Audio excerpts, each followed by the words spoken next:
Welcome back to my mummy channel. ఈ రోజు అయితే మనం బెడ్షీట్ లో దొంగ ఆట ఆడుతున్నాం.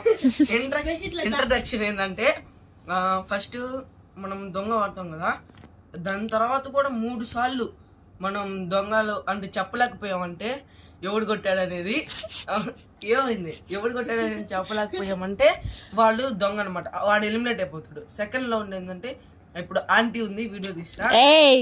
ఆ ఆంటీ వచ్చి సెకండ్ రౌండ్ లో మన ఇద్దరు ఇప్పుడు ఫర్ సపోజ్ మేము ఇద్దరం ఉన్నాం అనుకోండి, ఇద్దరు ఉంటే గేమ్ ఈజీ కదా, ఆంటీ కన్ఫ్యూజ్ చేయడానికి ఉంటది. అప్పుడు కూడా 3 హెల్ప్ లైన్స్ ఉంటాయి.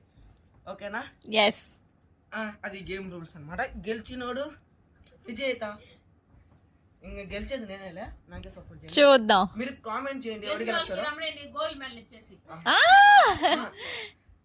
ఇది తప్పు. ఓకే గైస్, అంత లోపల నేను చెప్తాను.